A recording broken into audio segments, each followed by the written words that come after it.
Esto sucedió en el barrio de San Juan Pachuca, en Pachuca, Hidalgo. Con total frialdad, este sujeto atacó a un adulto mayor para aparentemente intentar asaltar su tienda. Sin embargo, parece más que lo quiso matar. Vea la historia completa.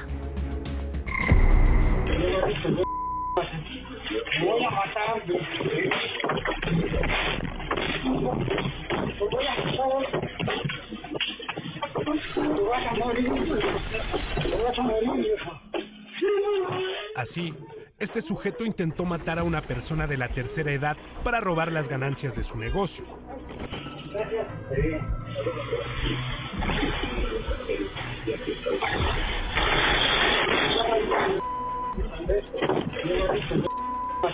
Segundos antes, el hombre con el rostro cubierto, gorra y una chamarra negra entró a la tienda de abarrotes ubicada cerca de las minas de San Juan, en Pachuca, Hidalgo, haciéndose pasar por un cliente más. Una cámara de videovigilancia captó cómo el sujeto da las gracias y se va hacia la salida para despistar. Enseguida bajó la cortina y encerró a su víctima, a quien amenazó con un cuchillo.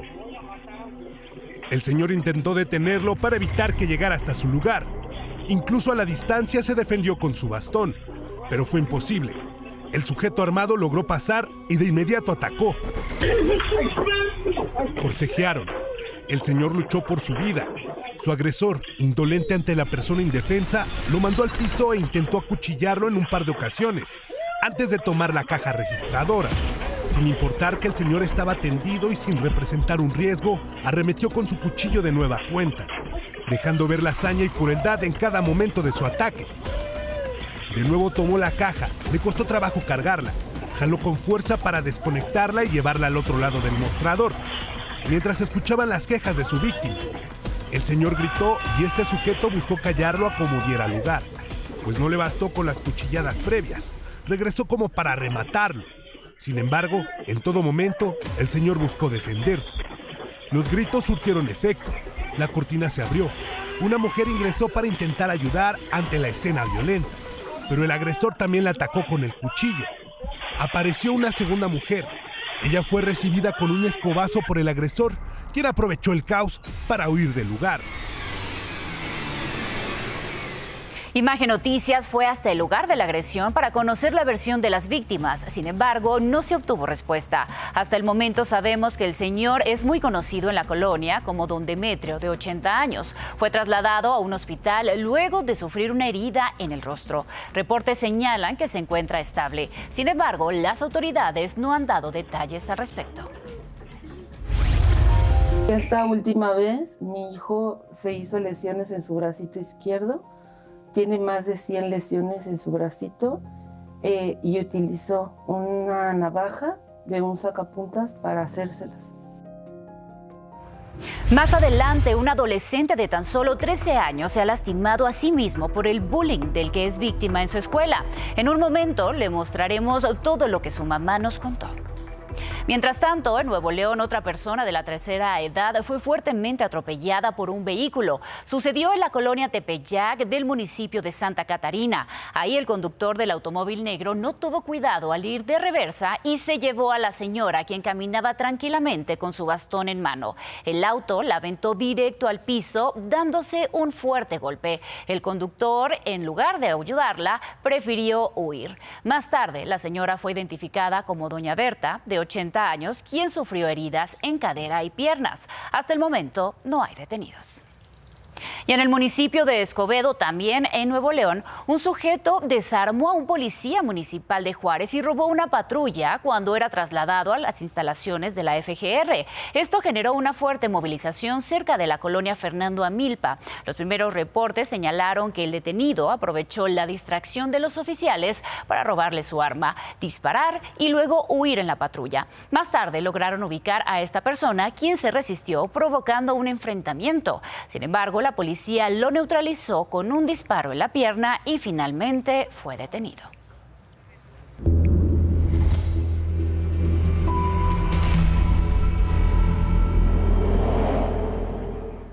En la colonia Ahuizotla de Naucalpan, en el Estado de México, 2 sujetos fueron vistos abandonando el cuerpo de un hombre.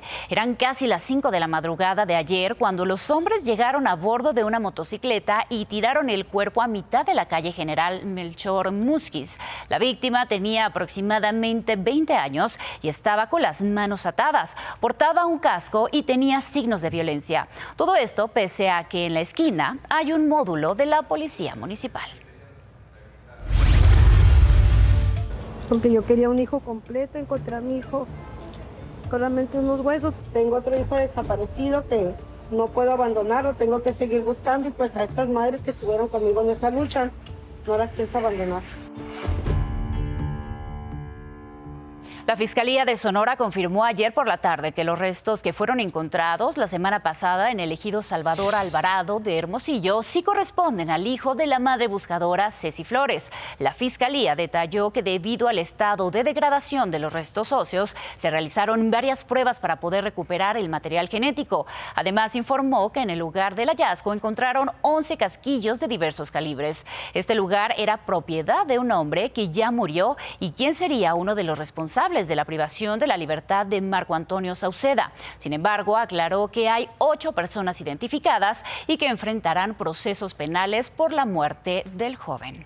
Y justo ayer, los restos de Marco fueron entregados a su madre, Ceci Flores, quien comenzó la velación de su hijo. Si yo existo en muchas partes del país es por ti, de verdad. Te lo agradezco con todo mi corazón. Tuvieron que pasar 7 años para que Ceci Flores volviera a estar cerca de su hijo. No fue como ella esperaba, pero al menos tendrá un lugar a donde llevarle flores.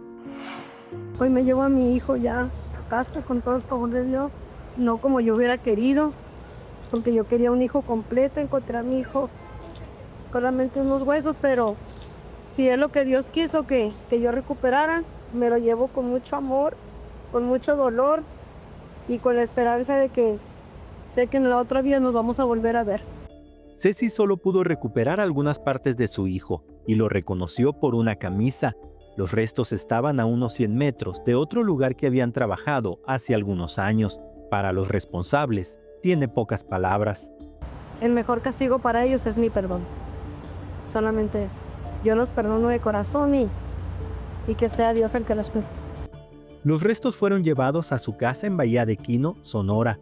Al frente de un ataúd blanco fue colocada una fotografía con el rostro de Marco Antonio y acompañado de música. Quisiera que fuera un sueño lo que está pasando y que mi hijo tocara mi puerta y no tuviera yo que tocar ese ataúd para saber que ahí está mi hijo.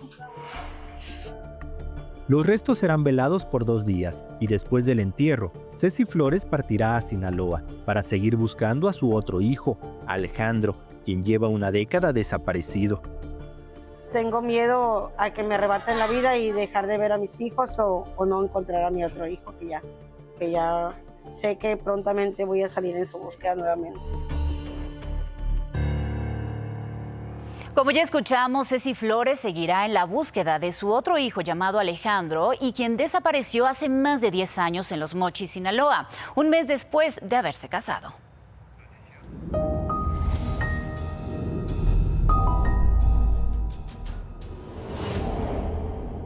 Mi hijo no sí toca ni es influencer, pero sí es ciudadano americano. Y si ellos no van a poder hacer el trabajo que digan para yo poder pedir, que me estoy tardando en pedir ayuda a Estados Unidos. Me estoy tardando porque ella es un... ¿Lo has pensado? Sí lo he pensado, ¿cómo no? Yo quiero a mi hijo no es maleante, mi hijo es trabajador. Con este llamado terminó ayer la marcha por un año de la desaparición de José Isaías Ibarra y David Antonio Ruelas en Culiacán, Sinaloa. La protesta salió de la catedral de ese municipio y terminó en la Fiscalía Estatal, donde familiares y amigos exigieron una búsqueda efectiva. Los padres de los jóvenes señalaron que no han visto avances sustanciales en las investigaciones. Ambos estudiantes del Colegio del Aire de Sinaloa fueron vistos por última vez el 31 de marzo de 2025 tras llegar a la escuela en la colonia Guadalupe. Platicamos esta mañana con las mamás de José y David. Nos dijeron que pese a la manifestación de ayer, la fiscal del Estado, Claudia Sánchez, jamás salió a atenderlos para exponer su situación. Al respecto, esto fue lo que nos dijo una de ellas. Nos dieron larga, que iban a ir a ver, que porque ella tiene su agenda y que ella tiene que llevar un control de su agenda y que esto no estaba programado. Y nomás le estábamos pidiendo que nos regalara 5 minutos de su tiempo. Nosotros sabemos también que ella tiene su agenda y las funciones que ella tiene como el puesto que tiene. Pero nomás de hecho le pedíamos y no se ignoró. Nos mandó peor de como ahí vamos y como estamos. La mamá de José Isaías también nos comentó que pese a que la fiscalía tiene videos del secuestro de los jóvenes y placas de los vehículos donde los subieron hace un año, las investigaciones siguen estancadas. Agregó que ambos eran personas de bien. Ellos todo el tiempo se han basado en que, digamos, si nuestros hijos andaban mal. Sí. Todo el tiempo, si andan mal, si sus hijos andan en cosas ilícitas, no es el caso de nuestros hijos. Pero Fiscalía sí nos ha dicho, si sus hijos andan mal, díganos, de todos modos se los vamos a buscar. Ellos nos han hecho esa insinuación y nosotros seguimos en nuestra postura.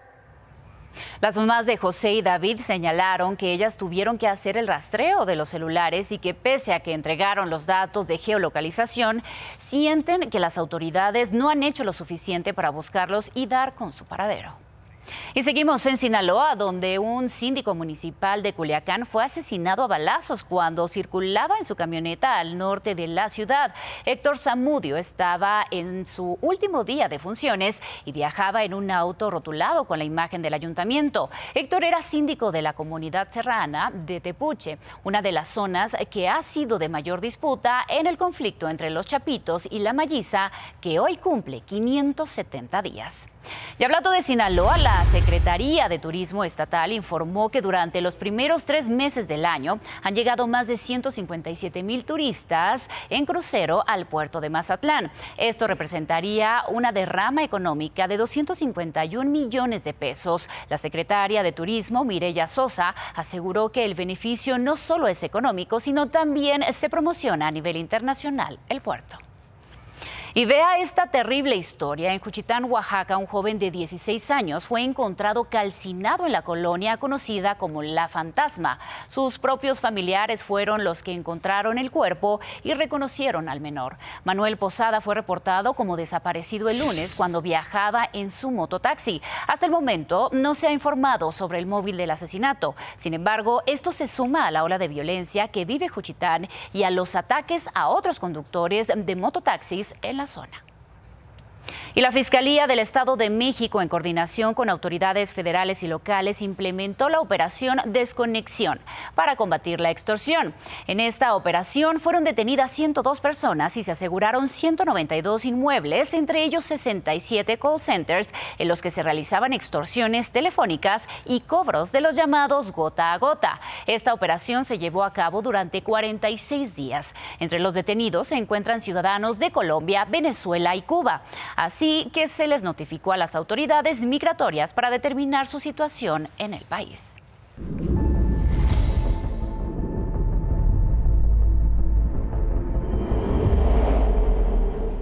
Y continúan los trabajos de limpieza en las playas de Coatzacoalcos tras el derrame de hidrocarburo que afectó esa zona. Justo en esas playas se localizaron grandes cantidades de chapopote e incluso se encontró una tortuga muerta. Por todo esto, trabajadores de la empresa Maya, la cual fue contratada por Pemex, se encuentran realizando limpieza en las playas junto a elementos de la Marina. El día de hoy ya no se reportó la llegada de hidrocarburo a las playas. Por cierto, la presidenta Claudia Sheinbaum anunció esta mañana que se dará apoyo de 15,000 pesos a los pescadores afectados por el derrame de petróleo en el Golfo. Bienpesca será la institución encargada de dar estos apoyos a los pescadores, un apoyo adicional a los que ya reciben. La presidenta informó que continúan las labores para contener la contaminación por hidrocarburo en esta zona y además a través de imágenes satelitales buscan identificar si hay otros derrames en la región.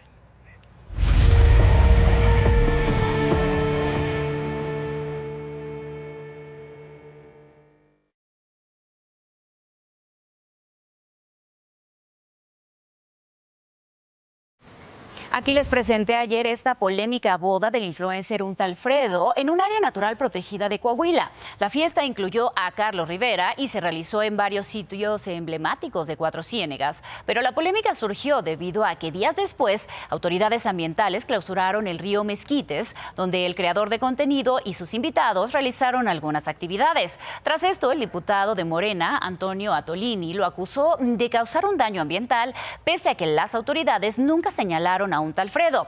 Pues bueno, luego de que se viralizara el caso, el influencer respondió y compartió esta historia en Instagram, en la que afirmó que el río no fue clausurado por su boda e invitó a los turistas a visitarlo.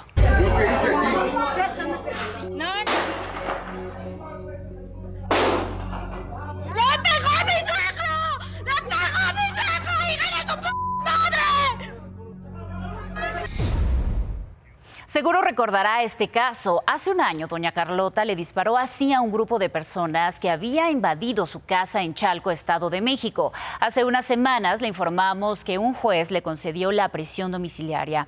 Hoy por fin salió de prisión. Ángeles Velasco, tú te encuentras afuera del penal de Chalco. Buena tarde, vamos contigo.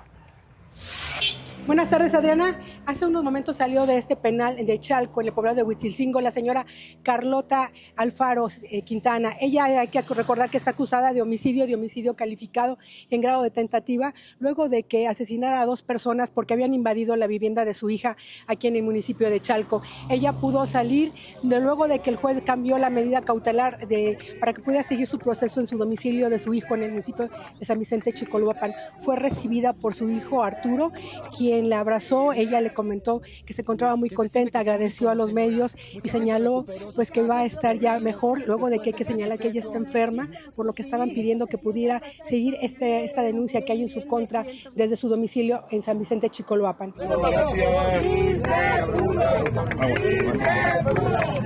se siente al respecto, doña Carlota? Bien, me siento, muchas gracias. Además con el amor de sus hijos. Sí. Diles que muchas gracias, Rita. Diles que muchas gracias. Muchas gracias, señor, por todos. Es el reporte que tenemos. Muchísimas gracias, doña Carlota. Deberá cumplir con diversas medidas legales. Entre ellas, no podrá salir de la casa de su hijo, el pago de una garantía económica de 250,000 pesos y deberá ir a firmar periódicamente ante las autoridades.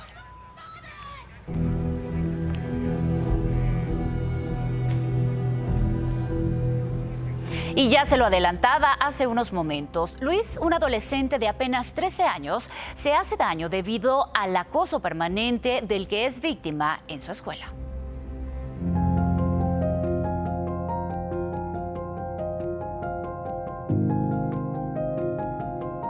Esta última vez, mi hijo se hizo lesiones en su bracito izquierdo, tiene más de 100 lesiones en su bracito. Y utilizó una navaja de un sacapuntas para hacérselas. A sus 13 años, Luis sueña con ser chef o biólogo, pero por ahora su paso por la escuela es una pesadilla, pues ha provocado que él mismo se cause lesiones.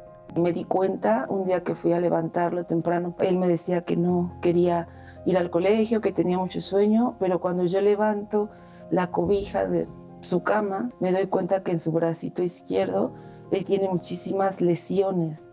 Me comenta, ¿no?, que él mismo se había hecho las lesiones porque sus compañeros se burlan de él. Luis padece trastorno por déficit de atención y acude a un centro escolar en Texcoco, donde el bullying en su contra está presente. Cuando lo ponen a leer en voz alta, pues los compañeros pues se ríen de él, ¿no? Y también cuestiones como su físico, su peso, como adolescente está empezando a tener esta situación de un poco de acné en el rostro. Ante las lesiones, su madre está en alerta, pues teme que esto escale. De hecho, los protocolos en cuanto a autolesiones, de ideación o de intentos suicidas es el preámbulo, ¿no? Me decían los especialistas el día de ayer que estuvimos en el hospital que la atención que ha tenido mi hijo por años con su equipo terapéutico multidisciplinario es lo que ayudó a que mi hijo pues no llegara más allá de lo que llegó. Elizabeth denunció el bullying ante autoridades escolares, pero afirma que la única medida fue cambiar a su hijo de salón. Y como el acoso no ha parado, iniciará un proceso legal.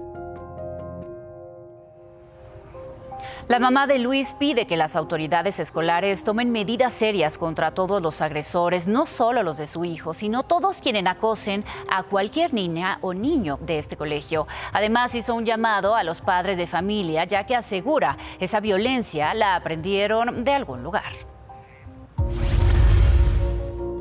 Si está viendo que regrese, que la amo, la quiero mucho y no me gustaría que le pasara nada malo. Que la vamos a seguir buscando hasta dar con ella. Y si nos está viendo, que vuelva, que la necesitamos aquí. El papá de Heidi la busca desde hace casi un mes. La joven de 14 años salió de casa con su uniforme, pero sin su celular. Más adelante le contaré lo que se sabe del caso. Nosotros regresamos, vamos a un corte comercial. Y vea esto que pasó en el Estado de México. De nuevo, la insensibilidad de un automovilista cobró la vida de un perrito en plena calle. Y es que en el municipio de Chapultepec, muy cerca de Metepec, el conductor del vehículo gris atropelló a Lomito. Cámaras de videovigilancia captaron el momento. Incluso se ve que pudo haberlo esquivado. Sin embargo, gira el volante hacia donde está el perrito sin dejarle tiempo de reaccionar. Luego lo arrastra por debajo del auto y lo deja tendido en el piso. Hasta el momento, el conductor no ha sido detenido. Y en otros temas, aquí le mostré que el sábado el diputado de Morena, Cuauhtémoc Blanco, llegó en una camioneta sin placas a la reapertura del Estadio Banorte, pues el gobierno de la Ciudad de México informó que será acreedor de una multa. Esto lo dio a conocer el secretario de Seguridad de la Ciudad de México, Pablo Vázquez, quien informó que el día del partido se implementó un operativo de última milla, justamente para sancionar a los automovilistas que no tengan placas. En Ciudad de México, las multas por circular sin placas van de 2.300 a 3.500 pesos aproximadamente. Y la presidenta Claudia Sheinbaum encabezó la entrega de 19 viviendas a 92 familiares del desarrollo Los Pescadores en Matamoros, Tamaulipas. Esto como parte del programa Vivienda para el Bienestar, que tiene como meta la construcción de 1.8 millones de casas. Con esta entrega ya son más de 1,000 las viviendas que se han entregado en lo que va del año en 14 estados. Son las 2:30 de la tarde y de esto también debe enterarse. En Aguascalientes, un hombre identificado como Miguel, de 46 años, fue asesinado a balazos anoche. Los primeros informes señalaron que fue atacado por 2 encapuchados cuando se encontraba en un vehículo. En el lugar se encontraron alrededor de 17 casquillos percutidos. Y en calles del centro de la Ciudad de México fueron decomisadas casi 80 toneladas de mercancía de procedencia ilegal. Entre lo decomisado había 40 cajas de perfumes árabes. La Secretaría de Finanzas Capitalina solicitó el apoyo de la policía para asegurar la mercancía. Y debido a la Semana Santa, la Asociación de Bancos de México recordó que este jueves y viernes santos no abrirán los bancos, y es que son considerados días inhábiles en el sector financiero. Solo las sucursales al interior de almacenes comerciales y supermercados darán servicio en su horario tradicional.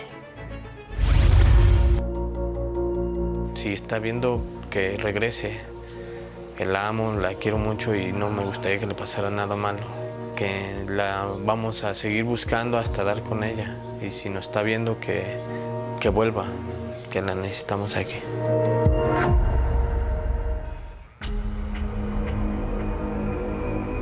Este es el llamado de Marco a su hija Heidi Naomi, quien desapareció hace casi un mes en la Ciudad de México. Nos contó qué fue lo que pasó antes de verla por última vez. Como ese día se quedaron sus libros aquí, no se llevó ropa, nada más el uniforme puesto y la mochila. Heidi Naomi Ramos Pérez, de 14 años, desapareció el 4 de marzo en la colonia Primera Victoria de la alcaldía Álvaro Obregón. Su habitación permanece intacta desde hace 28 días. Según Marco Antonio, padre de Heidi, no hace falta ninguna de sus pertenencias. Lo único que saben es que salió de casa vestida con su uniforme de secundaria y que se llevó su mochila. Marco Antonio relató que la última vez que vio a su hija fue justo antes de salir a trabajar. Pues salgo de mi domicilio a las 7:20 para irme rumbo al trabajo. Le digo que ya me voy. Les dije, se cuidan, al rato vengo y hasta ahí. Yo fui la última vez que la vi a las 7:20. El padre de Heidi Naomi relató que se percataron de la desaparición al mediodía, pues a esa hora su abuela llegaba a darle el almuerzo. Sin embargo, cuando la buscó en su cuarto, ella ya no estaba. Me llama por teléfono, me pregunta que si salió a hacer alguna tarea, le digo que no, que al menos no me había dicho. Me salgo del trabajo, la empezamos a buscar en la escuela para ver si había ido a la escuela y no pudimos encontrar en la escuela. Desde entonces, asegura Marco Antonio, inició una búsqueda en la colonia y parques alrededor. También hizo el reporte a Locatel y presentó una denuncia formal ante la fiscalía. Dijo que los vecinos que tienen cámaras le permitieron revisar el material y las autoridades compartieron las cámaras de C5, pero ella no aparece en ninguna de las grabaciones. La familia tiene la hipótesis de que alguien se la llevó al salir de su casa. Para el padre de Heidi, esta hipótesis se refuerza porque su hija no llevaba su celular. Estuvimos hable y hable, pero nos percatamos ya cuando abrí mi cuarto que había dejado el celular. Yo empecé a buscar en el celular, pero no encontré algo anormal. Sí entregué el equipo, pero no me han dicho alguna información. Según su papá, Heidi Naomi es una niña dedicada al estudio, con gustos por el dibujo, la música y el fútbol, quien cursa el 3er grado de secundaria en el turno vespertino. Sí, hemos ido a pegar folletos a Iztapalapa, a las avenidas más principales. Hemos pegado lonas, hemos hecho camisas de mi hija, de búsqueda. Que regrese, que la estamos esperando, que no piense que vamos a regañarla ni nada, que nos tiene angustiados, que queremos que esté bien. El papá de Heidi Naomi señaló que las autoridades le han dicho que están investigando, pero él considera que su actuar es muy lento. Pero este no es el único caso en el que las familias de desaparecidos critican la ineficiencia y falta de coordinación de las autoridades en la Ciudad de México. Olivia Rosales, mamá de Jimena López, menor de 17 años, desaparecida desde octubre en la alcaldía de Tlalpan, lamentó que ya hayan pasado 6 meses sin resultados efectivos en la investigación. Acusó a la Fiscalía de no tener un protocolo real de búsqueda emergente en el campo, lo que retrasa las indagatorias. Esto fue lo que nos dijo. Para ellos son protocolos, es proceso administrativo, pero nosotros como mamás, de verdad que es un martirio esperar todos esos procesos. Y que al final de cuentas Jimena está a punto de cumplir 6 meses y no tengo ningún resultado, ni ellos mismos me pueden decir que hay una presunción de vida. La mamá de Jimena también cuestionó el llamado Centro de Atención Integral para la Búsqueda de Personas, que supuestamente integraría a la Fiscalía, Comisión de Búsqueda y C5. Señaló que la comunicación entre autoridades es deficiente, lo que genera criterios distintos. Y ahora nosotros vamos a una pausa. Y ahora vamos a información de nuestro planeta. Empezamos con las lluvias y granizadas que van a seguir en el país y además acompañadas de actividad eléctrica y rachas de viento de hasta 70 kilómetros por hora en estados como Chiapas, Tabasco, Oaxaca, Veracruz, Campeche, Yucatán y Quintana Roo. Mientras que una línea seca en el norte provocará vientos de hasta 80 kilómetros por hora y posible formación de torbellinos en partes de Coahuila, Nuevo León y Tamaulipas. Y ayer la ciudad de Morelia, en Michoacán, fue sorprendida por una intensa granizada que cubrió calles y techos de blanco. Autoridades informaron que no se registraron afectaciones mayores, únicamente encharcamientos que rebasaron el nivel de las banquetas en algunas zonas. Y yo les platico, ya inició la Semana Santa. Muchas personas ya comienzan a salir a vacacionar. Justamente, Atalomata, nos tienes información importante al respecto. Vamos contigo. Adriana, ¿cómo estás? Buenas tardes. Estoy en la terminal de autobuses del sur, aquí en Tasqueña, en la Ciudad de México. Decirte que pues ya mucha gente está saliendo a diferentes estados de la República y también de la Ciudad de México están saliendo. Fíjate que hay módulos como este que encontramos donde pues se debe de respetar el precio, el horario, tipo de servicio. Es de la Procuraduría Federal del Consumidor. También en el boleto que no hay que tirar, pues se debe de tener visible la razón social, la fecha del viaje, el número de asiento, origen y destino, precio total y tipo de servicio. Y recordarle a nuestros amigos del público de Imagen Televisión que también hay descuentos para estudiantes, para maestros y para adultos mayores. Así que siempre muy atentos y exigir los derechos como pasajero en la Procuraduría Federal del Consumidor. Aquí están los módulos en todas las terminales de autobuses de la Ciudad de México. Muchísimas gracias, Atalo. Hasta aquí este espacio informativo. A nombre de mi compañera Cristal Mendívil, les agradezco que nos hayan acompañado.